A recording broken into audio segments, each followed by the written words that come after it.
congratulations on the show. It was amazing. I watched it in one sitting, honestly, and Oh my God. it was so great. I want to talk about, you've done such a mammoth task on the show.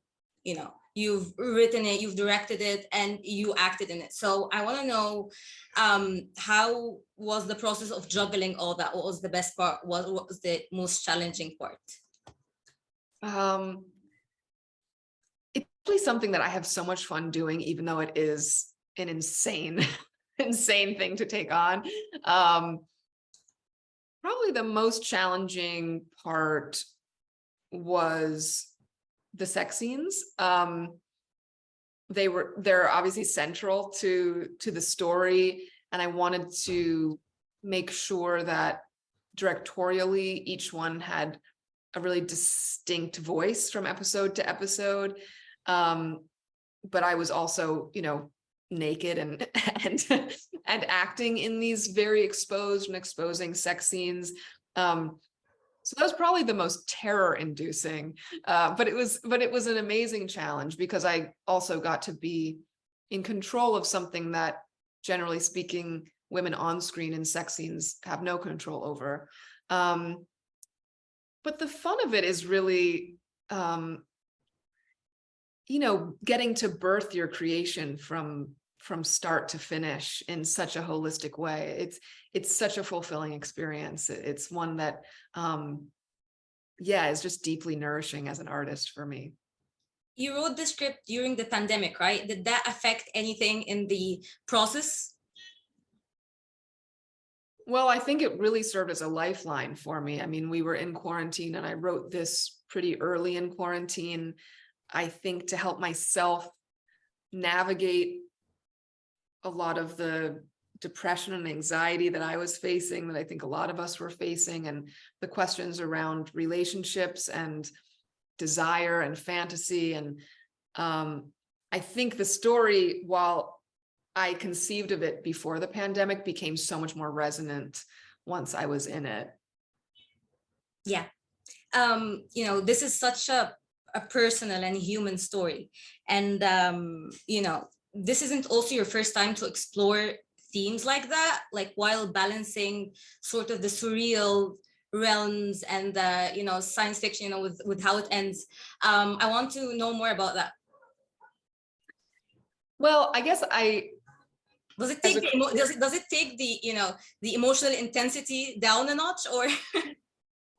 Yeah, well, I guess because what I write is generally so deeply personal, it helps for me to then find a way in that is fantastical or that is wildly different from my own life. So it doesn't just feel like a diary, but also as a viewer, I'm always so interested in watching something that speaks to like the core of these human dilemmas, but does so through a lens that we haven't seen before. And so I try to push myself to do that as a filmmaker too. I also really want to talk about one of my favorite themes from the show, which is the hungry ghost. I've been so obsessed with it ever since I've heard of it, because I feel like that idea is like overarching the idea of May herself. And she's hungry. She's hungry for something that she didn't even have enough introspection to know what she's hungry for yet. And I want to know, because it's such a subtle, amazing. So I want to know more about that. Well, I got really interested in the hungry ghost when I started to learn more about Buddhism, and it's an archetype in Buddhism that I think speaks to so much of the experience of human suffering, which is like this insatiable desire for more. And it's at the core of any addiction, but it's also just at the core of, I think, just the human experience, like that no matter where we are in our lives, there's this sense of restlessness or craving. And I think it's really hard to know what to do with that. And we generally turn to many things that aren't helpful to try and fill that void. Drugs and alcohol, or social media, or sex, or love. And so, yeah, May doesn't, like you said, doesn't know what she's hungry for, but knows that she's hungry. And as she goes on this journey, is insatiable, and I think that that's not just in terms of her sexual appetite, but in her appetite for how to find herself, and not just find herself through other people, which is the crutch she's leaning on, over the course of the series. Okay, and also, do we have time for one final question? Yes, that's okay. Okay, perfect.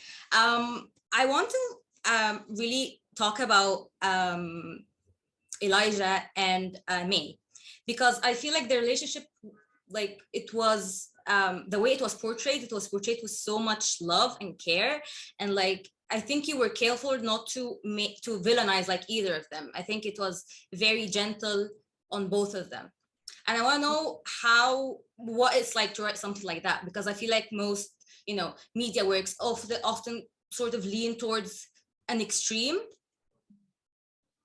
Yeah. Oh, thanks for recognizing that. I think I did really want to make sure that it was a relationship that was functional and that there was a lot of love in.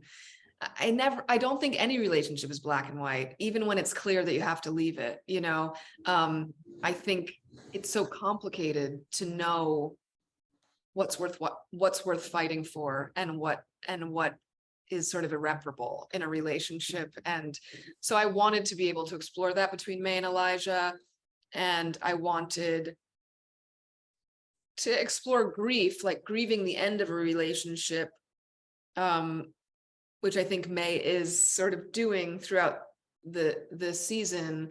I poked fun at Elijah a little bit in episode 1, but there is this, there's always a romanticization, I think, of relationships that we've left, and what could have been different if either person had been in a different stage in their life. So I wanted to remove blame from it, and I tried my best to portray a relationship in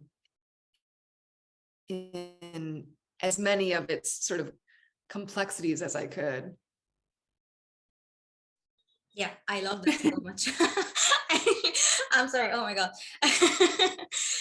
Okay, thank you so much for speaking with us today. I'm talking to you all the way from Egypt, and I've been... Oh my God, crazy. Yeah,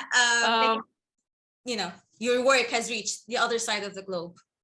That's incredible, and it was an amazing interview. I really appreciate your Thank question. you so much. Thanks so much for giving me the time, and thank you for all your amazing answers. Congratulations on the show again. All right. Bye.